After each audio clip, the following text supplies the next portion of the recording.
अस्सलाम वालेकुम स्टूडेंट्स, आज हम बायोकेमिस्ट्री का यूनिट नंबर 2 स्टार्ट करने जा रहे हैं। यूनिट नंबर 1 हम लोगों ने पहले अपना कवर कर लिया है, जिसके 3 पार्ट्स पहले हैं।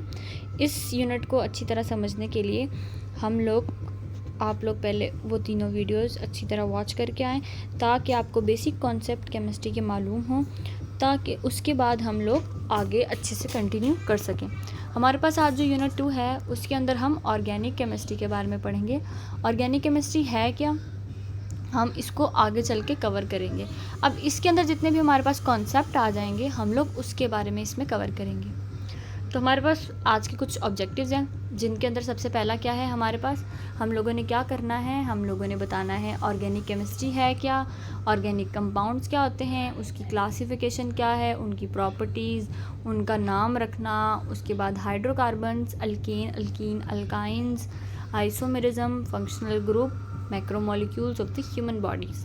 अब ये कुछ हमारे आज के ऑब्जेक्टिव्स हैं जो हम कोशिश करेंगे इस वीडियो के अंदर कवर करने की।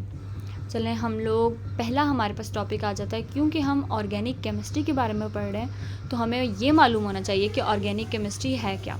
ऑर्गेनिक केमिस्ट्री हमारे पास है क्या, हमारे पास है केमिस्ट्री की ब्रांच। जाहिर सी बात है, हम केमिस्ट्री के बारे में पढ़ रहे हैं तो ऑर्गेनिक केमिस्ट्री किसकी ब्रांच है, केमिस्ट्री की ब्रांच है।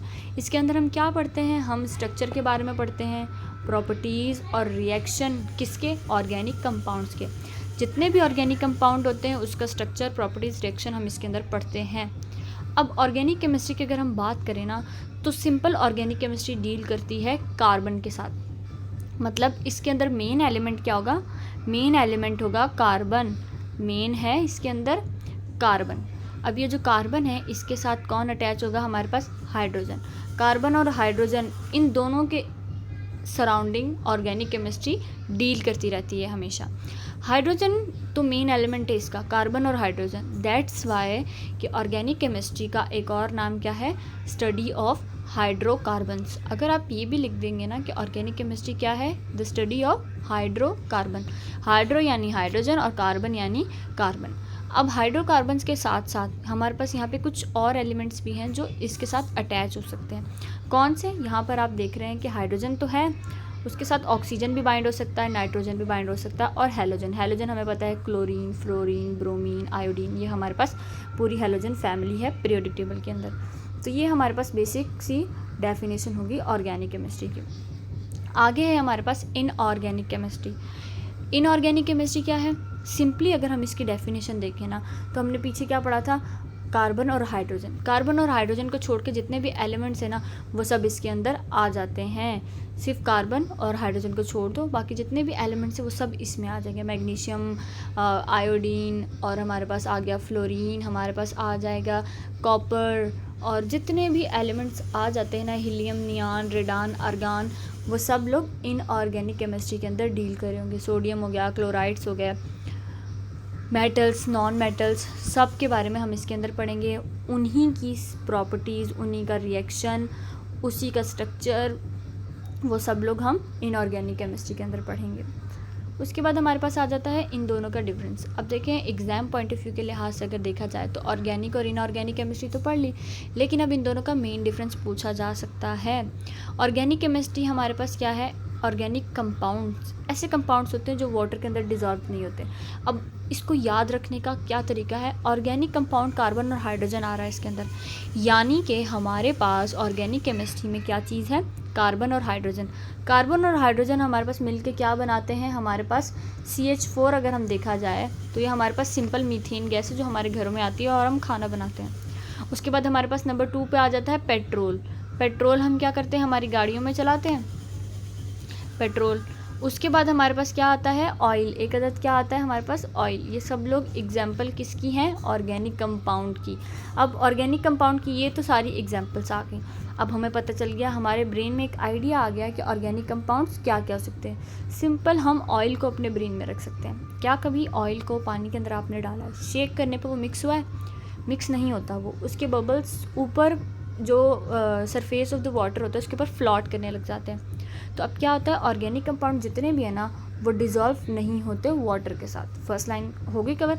अब लेकिन सेकंड लाइन हमने क्या करी, अगर उसके अंदर कवर नहीं हो और डिज़ोल्व नहीं हो रहे तो किसके अंदर डिज़ोल्व होंगे, तो वो डिज़ोल्व होंगे अपने जैसे ऑर्गेनिक सॉल्वेंट्स के अंदर, जैसे कि ईथर हो गया, अल्कोहल हो गया, बेंजीन हो गया, क्लोरोफॉर्म हो गया। जैसे कि ऑयल को ऑयल में डालेंगे तो मिक्स हो जाएगा। उसी के बाद क्या है, ऑर्गेनिक कंपाउंड का मेल्टिंग पॉइंट बहुत ज़्यादा लो होता है। पेट्रोल का ढक्कन खोल देंगे तो वो क्या होगा, कुछ ही सेकंड्स के अंदर वो एवापोरेट हो जाएगा। देखें अब एवापोरेट होना या मेल्ट होना, हम लोग एक तरह से रिजेम्बलेंस ले रहे हैं इसके अंदर। अगर वो एवापोरेट हो रहा है तो उसका मेल्टिंग पॉइंट कितना लो होगा, वो हवा में ही एवापोरेट हो रहा है तो उसको आग जलाने की ज़रूरत ही नहीं है, मतलब इतना कम उसका बॉइलिंग पॉइंट है और मेल्टिंग पॉइंट है। उसके बाद ऑर्गेनिक केमिकल्स क्या होते हैं, ऐसे कंपाउंड्स होते हैं जो कि ईजिली फायर को कैच कर लेते हैं, यानी आग पकड़ लेते हैं। उसके बाद ऑर्गेनिक कंपाउंड्स जो होते हैं वो ज़्यादातर कोवलेंट मॉलिक्यूल्स होते हैं, यानी कोवलेंटली बॉन्ड होते हैं आपस में। उसके बाद नॉन इलेक्ट्रोलाइट्स होते हैं। नॉन इलेक्ट्रोलाइट्स मतलब ये कभी भी इलेक्ट्रिसिटी पास नहीं करते। ये तो हो गया ऑर्गेनिक कंपाउंड। इसी का उल्टा हो जाएगा इनऑर्गेनिक के अंदर। इनऑर्गेनिक वाटर के अंदर डिज़ोल्व हो रहा है, जस्ट लाइक सोडियम और क्लोराइड। सॉल्ट हम लेते हैं, उसको पानी के अंदर डिज़ोल्व करते हैं तो वो हो जाता है। उसके बाद क्या होता है, ऑर्गेनिक सॉल्वेंट के अंदर कभी डिज़ोल्व नहीं होगा। आप नमक के अंदर, पेट्रोल के अंदर नमक को मिक्स करते रहेंगे, वो कभी हल नहीं होगा उसके अंदर। उसके बाद इनका मेल्टिंग पॉइंट बहुत हाई होता है, बॉइलिंग पॉइंट बहुत हाई होता है, और ये क्या करते हैं, ये फ्लेम को कैच नहीं करते। उसके बाद ये इलेक्ट्रिसिटी को पास आउट करते हैं। सबसे बेस्ट एग्जांपल है कॉपर, हमारे पास इनऑर्गेनिक कंपाउंड की। कॉपर हमारे पास इनऑर्गेनिक है। कॉपर की वायर्स बनती हैं हमारे घर में, जितनी भी वाइंडिंग्स होती हैं, वायर्स बन रही होती हैं, वो सब कॉपर की होती हैं। यहाँ फिर सोडियम क्लोराइड को अगर पानी के अंदर आप मिक्स करते हैं ना, तो वो सोडियम क्या करता है, एक तरफ हमारे पास सोडियम होता है, एक तरफ हमारे पास क्लोराइड होता है। हमें पता है ये सोडियम है, ये क्लोराइड है, इसको हमने मिक्स किया है वाटर के अंदर। अब जब भी ये डिज़ोल्व होगा ना, तो ये क्या करेगा, एक तरफ हमें सोडियम के आयन दे देगा, एक तरफ हमें क्लोराइन के आयन दे देगा। ये जो फ्री आयन्स होते हैं ना, ये इलेक्ट्रिसिटी को ट्रांसपोर्ट करने में हेल्प देते हैं। उसके बाद क्लासिफिकेशन आ जाती है ऑर्गेनिक कंपाउंड की, कि ऑर्गेनिक कंपाउंड्स कितने तरह के होते हैं। नंबर 1 पे आ जाता है नेचुरल कंपाउंड। नेचुरल कंपाउंड ऐसा है जो कि हमें नेचर की तरफ से मिलता है। जब भी हम नेचर की बात करते हैं तो हमारे पास 2 चीज़ें आ जाती हैं, प्लांट्स और एनिमल्स। यानी कि जितने भी नेचुरल चीज़ें हैं वो ये दोनों प्रोड्यूस करते हैं, या तो प्लांट करेगा या तो फिर एनिमल्स प्रोड्यूस करेंगे, और उसको एक्सट्रैक्ट किया जाता है और फिर वो यूज़ किया जाता है। उसके बाद हमारे पास आ जाता है सिंथेटिक कंपाउंड। सिंथेटिक कंपाउंड से ही पता चल रहा है कि हम उसको खुद सिंथेसाइज कर रहे हैं लैब्स के अंदर। अब सिंथेटिक कंपाउंड्स कुछ ऐसे होते हैं जो कि नेचर में भी मौजूद होते हैं, लेकिन फिर भी हम उन्हें बना रहे होते हैं क्योंकि उसकी नीड है और नेचुरली वो बहुत कम क्वांटिटी के अंदर प्रेजेंट है। और उसके बाद क्या है, कुछ आर्टिफिशियल हम लैब के अंदर उसको बना रहे होते हैं। ज़्यादातर पॉलीमर्स कहते हैं, लॉन्ग चेन्स होती हैं कार्बन हाइड्रोजन की, जैसे कि हमारे पास प्लास्टिक हो गई, रबर हो गया। अब ये ऐसी सिंथेटिक चीज़ें जो नेचुरली प्रेजेंट नहीं है लेकिन हमें चाहिए, तो हम इसको प्रोड्यूस करवा रहे हैं। उसके बाद नेक्स्ट आ जाता है बायोटेक्नोलॉजी। बायोटेक्नोलॉजी के अंदर क्या होता है, हम लोग बायोलॉजी और टेक्नोलॉजी की मदद से हम लोग इसके अंदर कंपाउंड प्रिपेयर कर रहे होते हैं। जैसे कि हमारे पास इंसुलिन हो गया। इंसुलिन क्या करते हैं हम लोग, इसके अंदर एक बैक्टीरिया लेते हैं, बैक्टीरिया का जीन लेकर हम क्या करते हैं, इंसुलिन की प्रोडक्शन करवाते हैं। अब क्यों प्रोडक्शन करवा रहे हैं हम लोग, ह्यूमंस के अंदर ना पेनक्रियाज मौजूद होता है। क्या मौजूद होता है, पेनक्रियाज, जिसकी जिम्मेदारी है इंसुलिन को प्रोड्यूस करवाना। इसके पास एक तरह के सेल होते हैं जिनको हम आइलेट्स ऑफ लैंगरेंस कहते हैं। आइलेट्स ऑफ लैंगरेंस, ILS भी कह सकते हैं इसको हम लोग, आइलेट्स ऑफ लैंगरेंस। ये सेल्स क्या करते हैं, इसके पास अल्फ़ा सेल और बीटा सेल होते हैं जो रिस्पॉन्सिबल होते हैं इंसुलिन के प्रोडक्शन को और ग्लूकागॉन की प्रोडक्शन को। अब डायबिटीज़ 2 तरह का होता है हमारे पास। एक डायबिटीज़ ऐसा होता है, टाइप 1 में क्या होता है कि जो इंसुलिन होती है वो प्रोड्यूस हो रही होती है लेकिन वो इनसफिशेंट होती है, हमारी बॉडी को पूरी नहीं पड़ रही होती। उस सूरत में हम क्या करते हैं, हम एक्सटर्नल सोर्स से इंसुलिन ले रहे होते हैं। और दूसरी कंडीशन होती है, दूसरी टाइप होती है डायबिटीज़ की, उसके अंदर क्या होता है ये जो सेल्स हैं हमारे पास आइलेट्स ऑफ लैंगरेंस, इसके अंदर जो अल्फ़ा बीटा सेल्स हैं वही डिस्ट्रॉय हो जाते हैं, जिसकी वजह से क्या होता है, इंसुलिन प्रोड्यूस ही नहीं हो रही। तो इस कंडीशन में भी हमें क्या करना पड़ता है, एक्सटर्नल सोर्स से इंसुलिन चाहिए। तो इंसुलिन कहाँ से प्रोड्यूस करवाई जाए, तो आज के टाइम में बायोटेक्नोलॉजी की हेल्प से हम क्या करते हैं, पहले पहले के टाइम में ना इंसुलिन एनिमल से एक्सट्रैक्ट की जाती थी और वो ह्यूमंस को लगाई जाती थी, यानी एनिमल्स के अंदर से जो इंसुलिन प्रोड्यूस हो रही है उसको निकाला जाता था और फिर ह्यूमन के अंदर इंजेक्ट किया जाता था। लेकिन अब बहुत सारे जो एनिमल्स थे वो अलग टाइप के होते हैं और बहुत सारे इंसानों के ऊपर वो क्या पता सूट ना करे, तो फिर बायोटेक्नोलॉजी की हेल्प से हमने क्या किया, बायोलॉजी और टेक्नोलॉजी दोनों को मिलाकर हमने बहुत सारे काम करना स्टार्ट किए हैं। जैसे कि हम लोग इथेनॉल को प्रोड्यूस करवा रहे हैं, इंसुलिन को प्रोड्यूस करवा रहे हैं। इथेनॉल क्या है हमारे पास, ये ईस्ट की फर्मेंटेशन की जाती है और इथेनॉल यानी अल्कोहल की प्रोडक्शन करवाई जाती है। उसके बाद इंसुलिन है हमारे पास, ये डीएनए बैक्टीरिया को यूज़ किया जाता है। बैक्टीरिया को कोलाई बैक्टीरिया होता है उसको हम यूज़ करते हैं, कल्चर करवाते हैं। इंसान का जो जीन होता है उसको इंजेक्ट करवाते हैं बैक्टीरिया के जीन के अंदर, जो बैक्टीरिया होता है फिर वो इंसुलिन प्रोड्यूस करता है और वो इंसुलिन एक्सट्रैक्ट की जाती है और फिर इंसानों के लिए यूज़ की जाती है। आगे चलते हैं, हमारे पास अब आ जाती हैं प्रॉपर्टीज़। अब प्रॉपर्टीज़ में देखिए जो मेन चीज़ें ना वो हाईलाइटेड हैं यहाँ पर। आप लोगों को बस ये जो हाईलाइटेड चीज़ें ना इनको दिमाग में रखना है। हमने पीछे भी पढ़ा है कि ऑर्गेनिक कंपाउंड क्या होता है, पेट्रोल जल्दी से उड़ जाता है, that mean low melting point है, लो बॉइलिंग पॉइंट है, लो एबिलिटी है वाटर के अंदर सॉल्यूबल होने की, यानी पानी के अंदर जितना मर्जी करते रहे वो सॉल्यूबल नहीं होंगे। लेकिन वहीं पर जो नॉन पोलर सॉल्वेंट है जिनके अंदर कोई इलेक्ट्रोलाइट्स नहीं है वहाँ पर ये आराम से सॉल्व हो जाएंगे। और हाईली फ्लेमेबल है, यानी आग फटाफट पकड़ लेंगे, इलेक्ट्रिसिटी को कंडक्ट नहीं करवाएंगे और किस में मौजूद होते हैं, कोवलेंट बॉन्ड के अंदर मौजूद होते हैं। सिंपल सी प्रॉपर्टीज़ हैं, इसको याद रखना है हम लोगों ने। उसके बाद हमारे पास नेक्स्ट हमारा ऑब्जेक्टिव आ जाता है international union of pure and applied chemistry, IUPAC। इसका नाम आपसे MCQs में पूछा जा सकता है कि IUPAC की फुल फॉर्म क्या है। तो फुल फॉर्म क्या है, international union of pure and applied chemistry. अब इसका काम क्या है, हम लोगों के घर में जब भी कोई न्यू बॉर्न बेबी आता है तो हम लोग क्या करते हैं, उसको एक नाम देते हैं। नाम क्यों देते हैं, ताकि वो उसकी आइडेंटिफिकेशन हो, दुनिया में किसी कोने में भी चला जाए तो लोग उसको उसी नाम से पुकारें, उसका नाम उसकी शनाख्त हो, उसकी आइडेंटिफिकेशन हो, उसकी पर्सनैलिटी को रिप्रेजेंट कर रहा हो। तो अब क्या होता है, इसी तरह हमारे पास ऑर्गेनिक और इनऑर्गेनिक कंपाउंड्स हैं। कंपाउंड्स तो डिस्कवर हो जाते हैं लेकिन अब उनके नाम, तो ये जो एक इंटरनेशनल यूनियन है ना IUPAC, ये क्या करती है, इन्होंने एक रिस्पॉन्सिबिलिटी ली है कि जितने भी हमारे पास ऑर्गेनिक और इनऑर्गेनिक कंपाउंड्स आएंगे ना उनको ये नाम देंगी। नाम भी ऐसा देंगी जो इंटरनेशनली रिकॉग्नाइज हो, यानी पूरी दुनिया में उस चीज़ को उस नाम से जाना जाए, ये जिम्मेदारी इनकी है। बाकी आगे हमारे पास फैमिली आ जाती है अल्केन्स की। देखिए ऑर्गेनिक कंपाउंड हमने पढ़ लिए, अब ऑर्गेनिक कंपाउंड समझ लें एक बड़ा ख़ानदान है, एक बड़ा सरबराह है घर का। उसके बाद क्या है, अब आगे अल्केन, अल्कीन, अल्काइन, ये 3 बेटे हैं उसके, क्या हैं, बेटे हैं।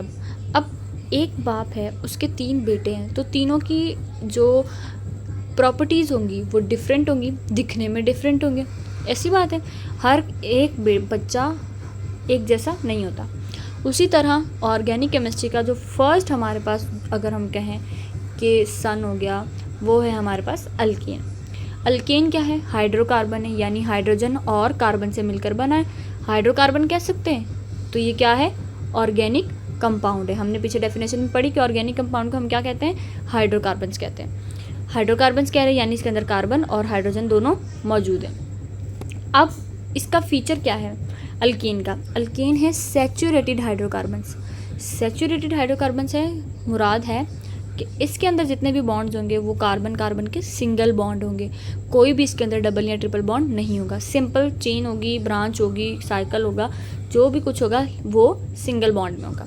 इसके अंदर carbon atom maximum number of hydrogen atom के साथ जुड़ा हुआ था, यानी ज़्यादा से ज़्यादा इसके अंदर हाइड्रोजन मौजूद होते हैं अल्केन के अंदर। उसके बाद जो मेन इंपॉर्टेंट चीज़ आ जाती है वो होता है इसका जनरल फार्मूला। ये फार्मूला आपके लिए बहुत ज़रूरी है, MCQs के पॉइंट ऑफ व्यू से भी पूछा जा सकता है आपसे कि जनरल फार्मूला ऑफ अल्केन क्या है।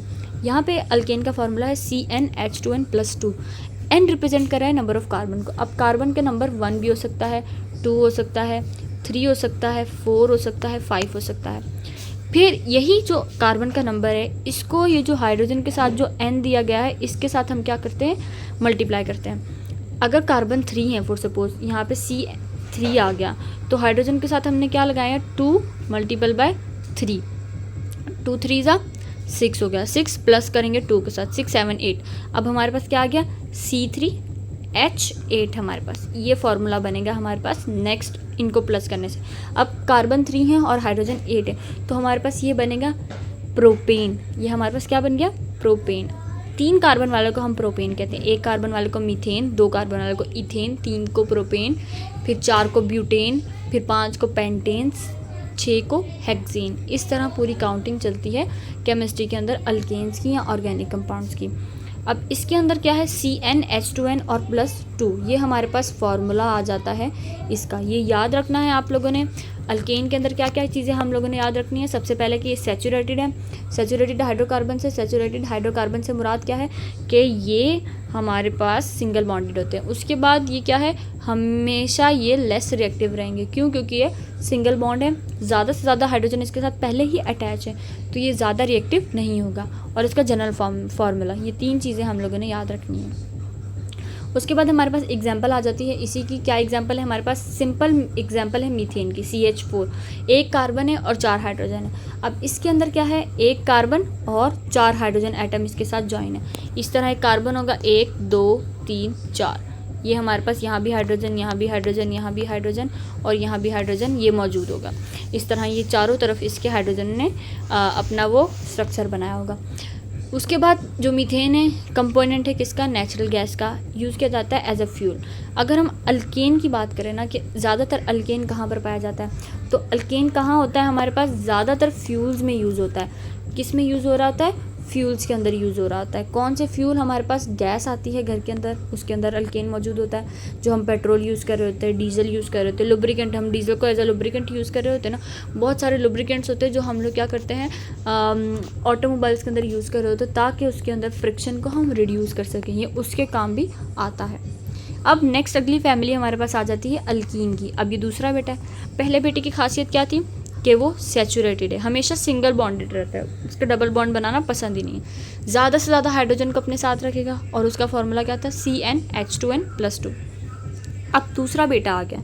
दूसरे बेटे ने कहा कि तुम सिंगल रहो, पहला, मैं तो सिंगल नहीं रह सकता, तो इसने क्या कहा कि मैं हूँ अनसैचुरेटेड, मैं तो हमेशा डबल बॉन्ड बनाऊँगा, जिसके साथ भी बनाऊँगा डबल बॉन्ड बनाऊँगा। अब अल्केन हमेशा डबल बॉन्डेड में मौजूद होगा। अल्कीन हाइड्रोकार्बन है, कार्बन और हाइड्रोजन से मिलकर बना है, लेकिन इसके पास एक डबल बॉन्ड होगा। जिसके अंदर भी डबल बॉन्ड मौजूद होता है उस कंपाउंड को कहते हैं अनसैचुरेटेड कंपाउंड।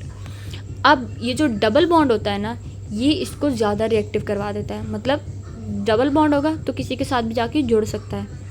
वो सिंगल बॉन्ड था, उसके बाद ज़्यादा से ज़्यादा पहले ही हाइड्रोजन मौजूद थे, उसके घर के अफराद बहुत थे उसके लिए, लेकिन ये कहता है कि नहीं, जो मेरे पास अफराद हैं मुझे उनसे ज़्यादा दूसरों की भी ज़रूरत है, उनको भी अटैच करवाना है। तो क्या होगा, अब इसके अंदर ज़्यादा से ज़्यादा इसके साथ एलिमेंट्स आके अटैच हो सकेंगे। इसका फॉर्मूला क्या है हमारे पास, CnH2n।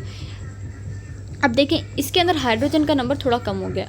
अगर हम देखें C1 था इसके पास, C2 लगा लें, और H हमारे पास 2n है, n हमने क्या कहा था, नंबर ऑफ कार्बन, यानी 2 2 4, तो यहाँ पे C2H4 आ गया हमारे पास। ये क्या है, इथेन। इथीन का फॉर्मूला बन गया हमारे पास।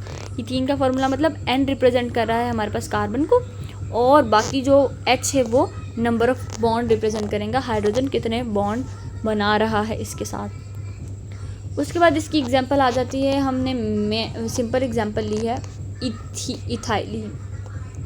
सिंपलेस्ट अल्कीन है ये सिंपलेस्ट अल्कीन क्यों लगाया गया है, क्योंकि MCQs के अंदर पूछा जा सकता है कि सिंपल अल्केन कौन सा है, सिंपल अल्कीन कौन सा है। अब इथाइलिन C2H4 है, इथाइलिन के अंदर 2 कार्बन मौजूद हैं और 4 हाइड्रोजन मौजूद है, और ये क्या है, डबल बॉन्ड है। उसके बाद इसका केमिकल फार्मूला आप लोगों के सामने लिखा हुआ है, C2H2।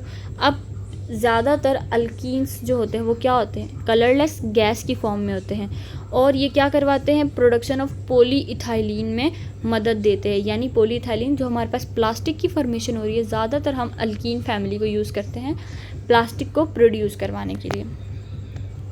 उसके बाद इसके कुछ कैरेक्टरिस्टिक है। रिएक्टिविटी, अगर रिएक्टिविटी की बात करें तो हमने अल्केन पढ़ा था कि वो रिएक्टिव नहीं है, वो किसी को अपने साथ जोड़ने में नहीं राज़ी, लेकिन अल्कीन रिएक्टिव है, ये आराम से किसी के साथ भी अपना बॉन्ड बना सकता है।